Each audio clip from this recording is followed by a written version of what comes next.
Hey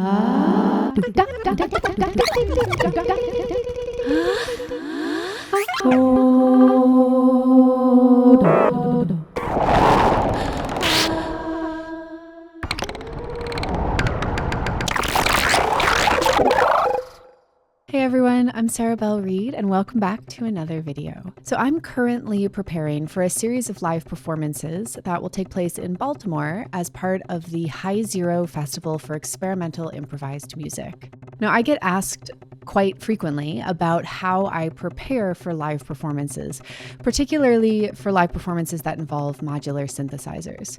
So today I thought that I would share my preparation process with you and walk you through exactly how I am thinking about my instrument, my patches, how I rehearse everything, and generally what my live performance preparation process looks like.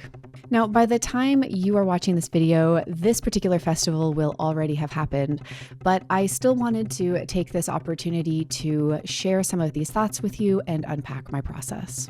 The festival that I am performing at has a pretty interesting format. First of all of the music is fully improvised, meaning that it is created spontaneously in the moment and nothing is written down or pre-planned. The second thing that's kind of unusual is that all of the performers are randomly grouped with other performers. So each concert is actually a group performance with 2 to 5 different performers playing and improvising together. So not only is the music that you're playing improvised and unplanned, but you also don't really know who you're going to be playing with, what instruments they're going to be playing, and what kind of stylistic approach or sound worlds they're going to be bringing to the table. And the third thing about this festival is that each performer plays 3 different sets over the course of the weekend with 3 different groups of musicians. So I'm sure you can imagine that the process of preparing for this particular festival with all of the unknowns and kind of open variables is going to look a little bit different than if I were preparing for, say, a solo show where I am performing my own music. So let's jump into the specifics of the instruments I'm taking with me and how I'm preparing for these shows.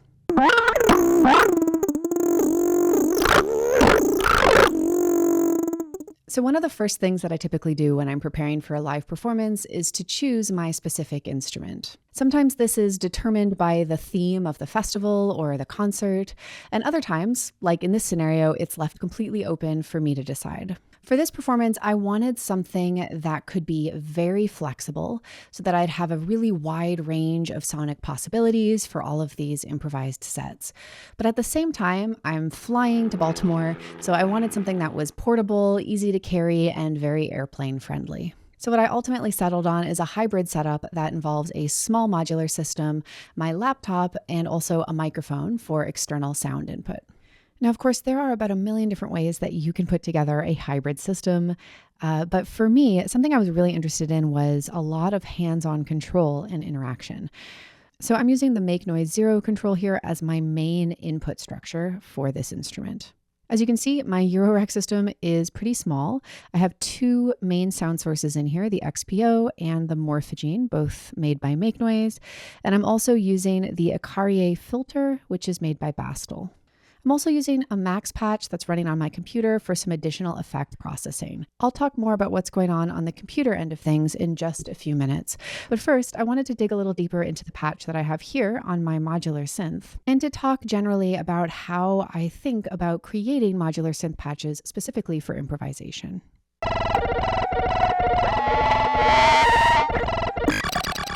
So when I'm building patches for improvisation, I tend to think about things a little bit more like I am building a sound world or like I'm building an instrument rather than creating a specific piece of music. So in a nutshell, all of the patching decisions that I make are focused on creating an instrument that has the most sonic range and flexibility possible, and something, as I said before, that is very interactive and hands-on. Now, I mentioned earlier that I'm playing 3 different sets over the course of this festival.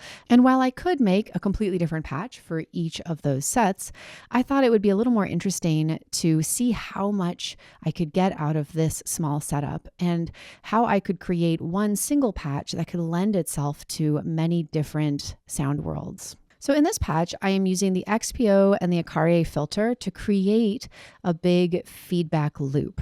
I'm sending the varitimbre outputs from the XPO into the Acarié, which are then going into the Morphogene, but I'm also sending some of the other outputs from XPO into the Acarié, which are then going back into the XPO to create feedback. I personally love working with feedback and chaos in my patches, especially when I am doing an improvised performance, because I find that it really creates an element of surprise and unpredictability in the patches that is super fun to explore in real time. With feedback-based patches, you often lose a sense of direct control with all of the knobs that you have on the panel. And sometimes you might change something like, for example, the primary frequency knob of the oscillator. And instead of it impacting the pitch that you hear, it might cause the sound to break apart or to start to sputter and go in an entirely new direction.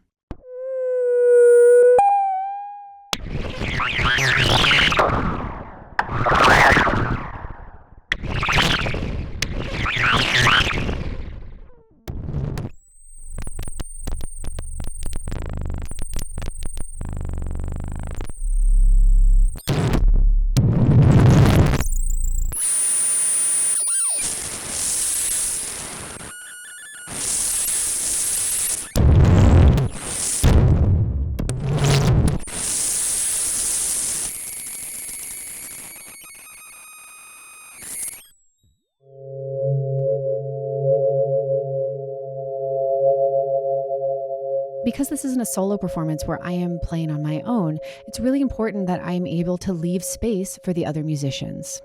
So I wanted to approach the modular more like an acoustic instrument, insofar that I didn't want it to constantly be droning or constantly making sound without me.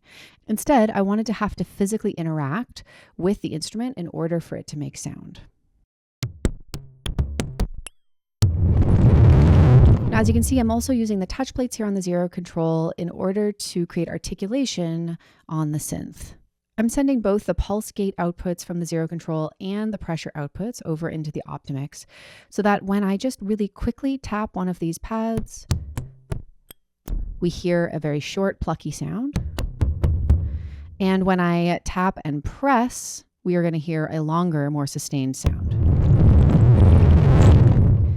And then in addition to that, I'm also sending the pressure output to modulate a couple of parameters on both the Morphogene and on the Acarié filter. So as I apply more or less pressure, the character of the sound is going to change as well.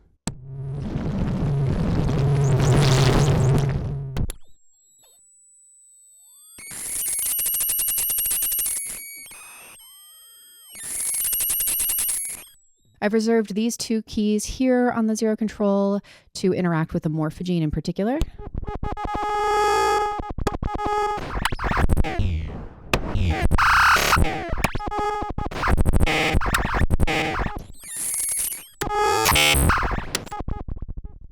And of course, because this is also a sequencer, I can turn the sequencer on.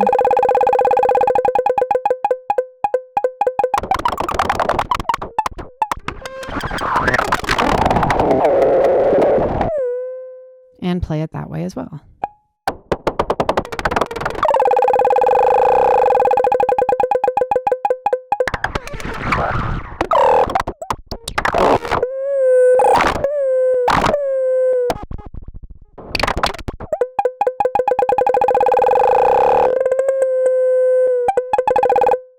Awesome. So now that we've talked through what's going on here on the modular synth side of things, let's jump over to the computer and take a look at the Max patch. So the patch that I'm running here on my computer, which is built in MaxMSP, is a kind of audio scrambler multi-tap delay that also has a reverb built in. So I'm able to send the audio in from my synth and also from an external microphone, and I can scramble it. I can send it through this multi-tap delay. I can add some reverb and panning on it. And this gives me a really easy way to quite drastically transform the character of the sound. So the way that I have this set up is that the synth is actually what triggers the max patch as well. So every time I play a new note on the synth, it's going to randomize a whole bunch of settings inside of the max patch, which is going to change the way that the delay and the reverb behaves. So we can take a little listen to this.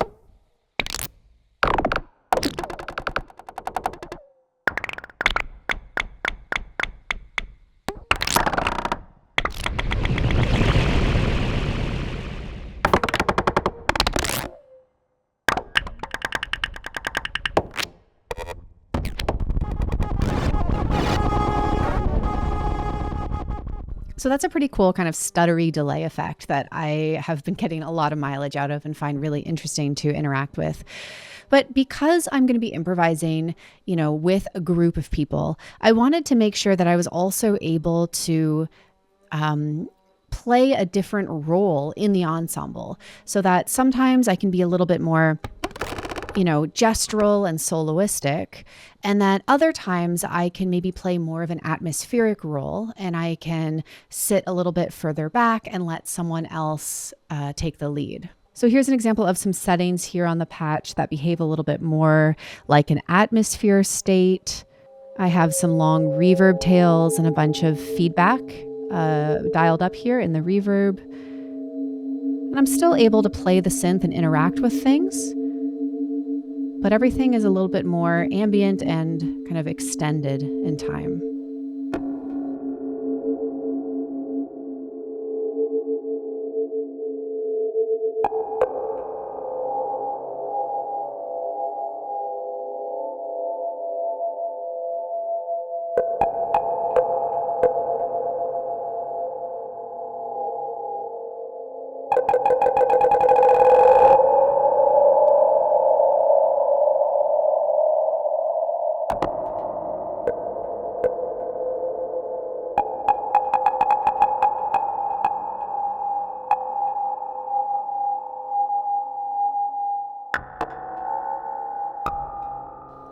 And something else here that I have going on in this max patch is a preset bank. So this basically allows me to save snapshots of different configurations here within the patch, different knob settings and randomization settings, and then to be able to recall them on the fly. So that would allow me, for example, to jump pretty instantaneously from a more gestural kind of pointillistic patch over to something that has a lot of reverb and feedback and can be a little bit more atmospheric. So another thing here that I have going on with this patch is an external microphone input. So if I turn up this gain control here, I'll be able to send my microphone into this patch so that it can run through the same effects that we were hearing on the synth. So let's take a quick listen to that. I'll turn this up.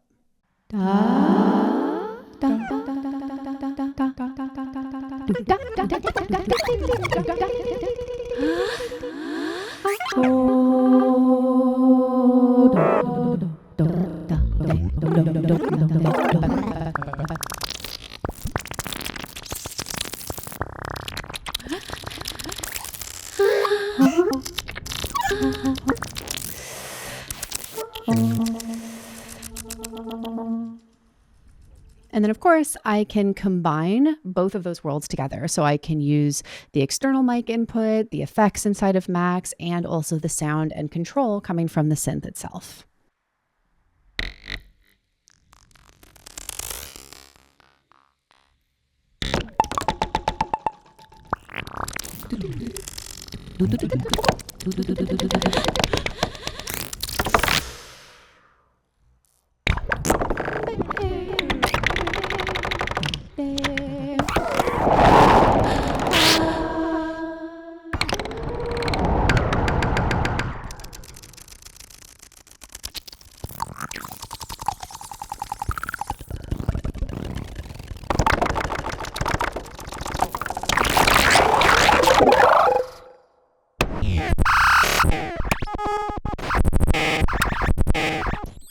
So even though these concerts are fully improvised and all of the music is created spontaneously, there is obviously still some pre-planning and some rehearsal that can go into it. So for me, this rehearsal process is not focused on specific musical gestures and, running through a piece of music from start to finish and figuring out the exact form or structure of a piece, because I want that to be able to emerge spontaneously in the performance. But instead, what I'm focusing on rehearsing is really about getting to know my patch and my instrument on the deepest level possible so that I have the widest range of sonic flexibility.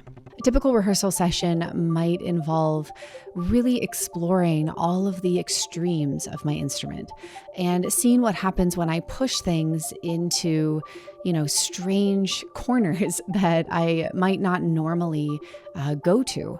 And as I'm doing that, I'm always paying really close attention to the sonic result and what specifically I had to do in order to get there. So for me, this is a way of almost building up my vocabulary that I could use during the live performance improvisation. I might hear something that one of the other performers is doing, or I might have an idea that kind of springs to mind. And because I have explored and really carefully taken a lot of mental notes about all of these different areas in my instrument, I'll know how to turn on a dime and quickly access that sound world. Another big thing that I rehearse and practice is my transitions. So again, I don't have a specific piece mapped out that I'm going to be performing. So instead of practicing specific transitions, I will focus on going from one extreme to another, going from something that's very dense and very, loud and chaotic, and suddenly transitioning to something that is very stable and sparse and serene. Or going from something that's very noisy and textural over to something that's more melodic and tonal.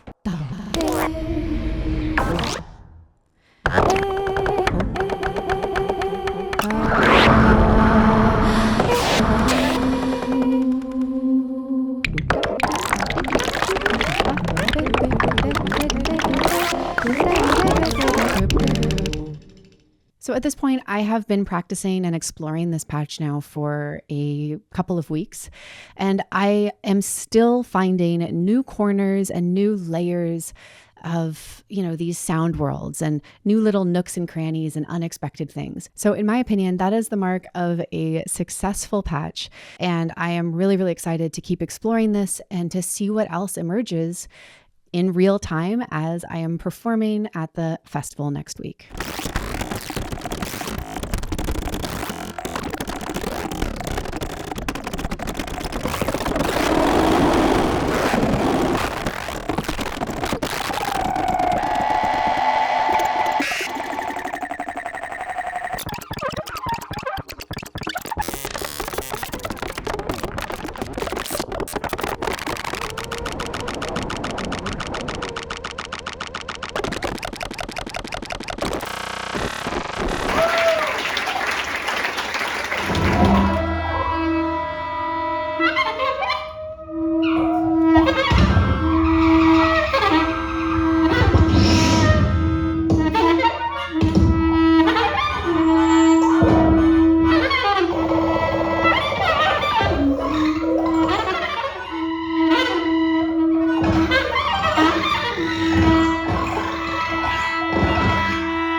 you are interested in joining a community of wonderful people who are passionate and excited about all things to do with modular synthesis and electronic music and improvisation and experimental sound, or if you're interested in things like extended tutorials and unreleased music and patch downloads, then I invite you to check out my Patreon community, which is patreon.com/SarahBelleReid. Also, over on Patreon, you will find some behind-the-scenes audio and video of my rehearsals as I was preparing for these shows.